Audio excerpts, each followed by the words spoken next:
Good afternoon all of you. Class 12 UP board.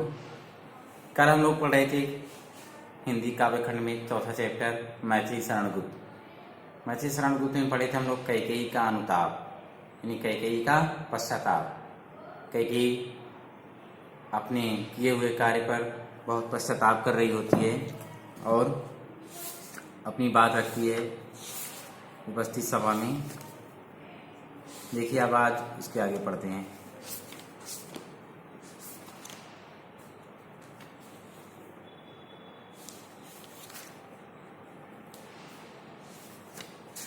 देखिए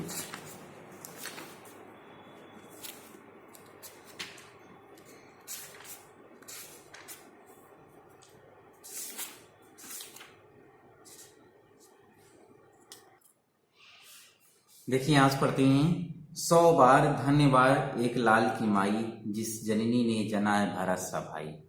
कैकेयी अपनी मन की पूरी व्यथा सभा के सामने कहती है। तभी पूरे मन की व्यथा वहाँ अपना पश्चाताप की अग्नि में जल रही है, जलते हुए अपनी व्यथा प्रकट करती है। यह सब सुनकर तभी राम बोल पड़ते हैं, कहते हैं 100 बार धन्यवाद एक माल की लाई, जिस जननी ने जना है भरत सा भाई। क्या कहते हैं? 100 बार धन्यवाद लाल की माई, जिस जननी ने जना है भरत सा माई। राम कहते हैं कि जिस माता ने भरत जैसी अद्वितीय रत्न को, जिस माँ ने भरत जैसे रत्न को जन्म दिया है, वह 100 बार धन्यवाद देने के योग्य है। वह 100 बार धन्यवाद देने के योग्य है। पागल सी प्रभु के साथ सभा चिल्लाई, 100 बार धन्यवाद रो एक लाल की माई। पागल सी, वहाँ उपस्थित सभी लोगों ने, सभा में उपस्थित सभी जन समुदाय ने पागलों की भांति चिल्लाकर, पागलों की तरह चिल्ला उठी और सच में सब लोगों ने एक स्वर में कहा, सचमुच वह माता धन्य है जिसने भरत जैसे पुत्र को जन्म दिया है। सब लोगों ने क्या कहा कि वह माता सच में धन्य है जिसने भरत जैसे पुत्र को जन्म दिया है। ठीक, ये इतना कल हम लोग पढ़ लिए थे, इतना इसलिए आज मैं पढ़ा दिया दोबारा, ताकि हमें याद आ जाए कि हम लोग कल क्या पढ़े थे। ठीक, अब आगे देखिए।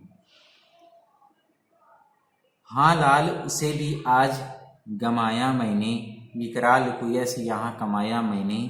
निज स्वर्ग उसी पर वार दिया था मैंने, हर तुम तक से अधिकार लिया था मैंने। गमाया मतलब खो दिया, गमाया मतलब खो दिया। धृत माने पकड़े गए, श्रीखंड माने चंदन। क्या करें? हाँ लाल उसे भी गंवाया आज मैंने। कैकेयी कहती है, कैकेयी राम से कहती है, भरत की दशा का वर्णन कर रही है। अब यहाँ कैकेयी राम से कहती है कि हे राम, मैंने तो आज अपने उस भरत को भी खो दिया। मैंने आज उस भरत अपने पुत्र को भी खो दिया, जिसके लिए मैंने इसका दुष्कर्म किया। मैंने आज अपने उस भरत को भी खो दिया, जिसके लिए मैंने इतना बड़ा कुकर्म किया, दुष्कर्म किया।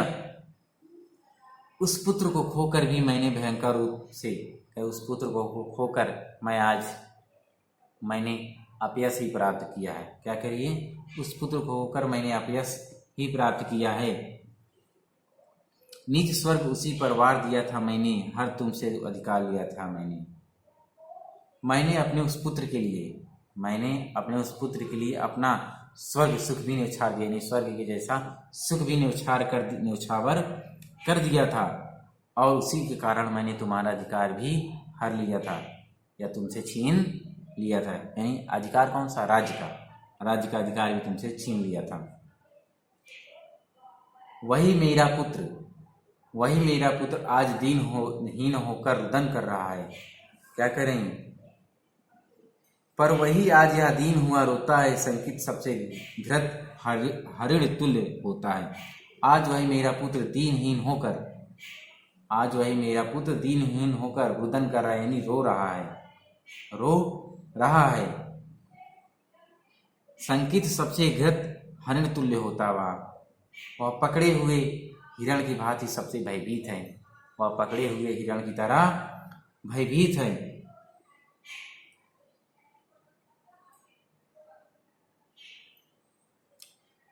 श्रीखंड आज अंगार चंड है मेरा, तो इससे बढ़कर कौन दंड है मेरा। क्या कह रही है?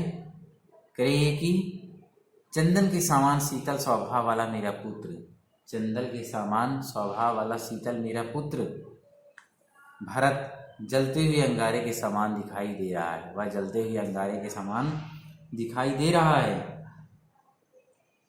इससे बढ़कर दंड मुझ अभागी माँ के लिए और क्या हो सकता है। इससे बढ़कर दंड और मुझ अभागी माँ के लिए क्या हो सकता है कि मेरा पुत्र ही मुझसे कुपित है, मेरा पुत्र ही मुझसे कुपित है।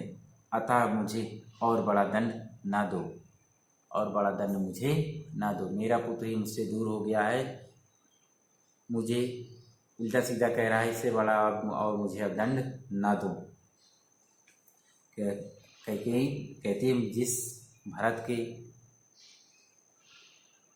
मन में चंदन के समान शीतल स्वभाव वाला मेरा पुत्र था, उसके मन में आज जलते हुए अंगारे भर गए मेरे प्रति। वही मुझसे इतना द्वेष करता है। इससे बड़ा दंड मुझे और क्या मिलेगा। इससे बढ़कर मुझे कोई दंड ना दो। देखिए आगे,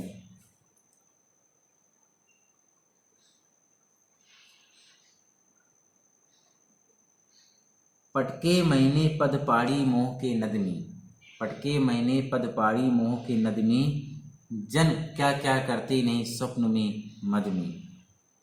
क्या कि पटके माने पद, पाड़ी मतलब पैर हाथ, पुलिस माने वज्र, पदकोश माने कमल कोश, पंकिला माने कीचड़ की सनी हुई। ये कैकेयी क्या कहती? कहती पटके मैंने पद पाड़ी मोह के नद में, जन क्या क्या करते नहीं स्वप्न में मदन में। कैकेयी कहती कि मैंने अपने हाथ पैर मोह रूपी नदी में फेंके और पटके। क्या कह रही है? मैंने अपने हाथ पैर मोह रूपी नदी में फेंके और पटके। मेरा यह कार्य ऐसा ही था जैसे कोई व्यक्ति पागलपन में अथवा स्वप्न में व्यवहार करता है। क्या करे कि मेरा कार्य ऐसा था कि जैसे कोई व्यक्ति पागलपन या कोई स्वप्न में करता है, स्वप्न में करता है। हाँ दंड क्या उसे, हाँ दंड कौन, क्या उसे डरूंगी अब भी हो, मेरा विचार कुछ दयापूर्ण हो तब भी। अपने अपराध को देखकर मैं किसी भी दंड से भयभीत नहीं हूँ। क्या करेगी कि मैं अपना अपराध देखकर अब किसी भी दंड से भयभीत या डरने वाली डर नहीं रही हूँ, डर नहीं रही हूँ। मेरा विचार कुछ दयापूर्ण हो तब भी, क्योंकि मेरे अपराध की तुलना में कोई भी दंड अधिक नहीं है। करे जैसा मैंने जिस प्रकार का इतना भयंकर पाप किया है, उसके बदले अगर मुझे कोई भी दंड मिले तो वह दंड उस अपराध के बदले कम है। मेरा एक निवेदन है कि क्या करिए, मेरा एक निवेदन है, मेरा विचार कुछ दयापूर्ण हो तभी। मेरा एक निवेदन, अगर मेरा निवेदन है कि इतना अवश्य किया जाए मेरी भावना को गलत ना, क्या मेरा निवेदन इतना है कि मेरी भावनाओं को गलत न समझा जाए, मेरी भावनाओं को गलत न समझा जाए। हाँ दया हंत वह घृणा, आह वह करुणा, वैतरणी सी आज जाह्नवी करुणा। यहाँ अपनी व्यथा को आगे प्रकट करते हुए कैकेयी कहती है कि मेरे दोस्त की स्थिति में क्या करी, हाँ दया हंत व घृणा, आह व करुणा, वैतरणी सी है आज जाह्नवी करुणा। कैकेयी कहती है आगे अपने दुख को प्रकट करते हुए कहती है कि मेरे दोस्त की इस स्थिति में दया, घृणा और करुणा आदि सभी भाव व्यर्थ प्रतीत हो रहे हैं। दया, घृणा और करुणा आदि सभी भाव व्यर्थ प्रतीत हो रहे हैं, व्यर्थ यानी बेकार प्रतीत हो रहे हैं। वैतरणी सी है आज जाह्नवी करुणा, वैतरणी सी है आज जाह्नवी करुणा। आज गंगा और वरुणा भी मेरे लिए नरक की वैतरणी के समान सिद्ध हो रही हैं। आज गंगा और वरुणा भी मेरे लिए नरक की वैतरणी के समान सिद्ध हो रही हैं। ये आज गंगा और वरुणा भी मेरे लिए क्या है, नरक के समान सिद्ध हो रही हैं। सह सकती हूँ चिर नरक सुने सुविचारी, पर मुझे स्वर्ग की दया दंड से भारी। सह सकती हूँ चित नरक सुने विचारी, पर मुझे स्वर्ग की दया दंड से है भारी। कैकेयी क्या कह रही है? कई विचारवान व्यक्ति मेरी बात को सुन लें, भली भांति से समझ लें कि मैं चिरकाल तक, मैं कई साल तक, चिरकाल तक, जब तक मेरा अंत नहीं होता, मैं नरक की पीड़ा सहन करने के लिए तैयार हूँ, नरक की पीड़ा सहन कर सकती हूँ। परंतु स्वर्ग की दया मेरे लिए नरक के दंड से भी कठोर होगी। परंतु स्वर्ग की दया में दया कर, अगर आप लोग दया करके मुझे स्वर्ग भेजते हैं, तो आप मुझे नरक के दंड से क्या होगी? नरक के दंड से भी कठोर ज़्यादा महसूस होगी।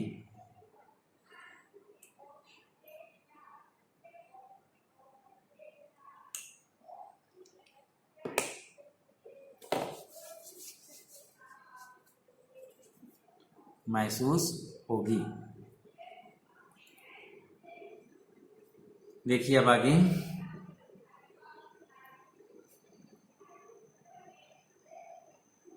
कहानियाँ दंड से भारी क्या करेगी? वह मुझे कठोर दंड से भी के समान होगी। लेकर अपने यहाँ पुलिस कठोर कलेजा, मैंने इसके लिए तुम्हें वन भेजा। हे राम, क्या कह रही है? हे राम, मैंने अपने हृदय को वज्र के समान अति कठोर बनाकर, हे राम, मैंने अपने हृदय को वज्र के समान कठोर बनाकर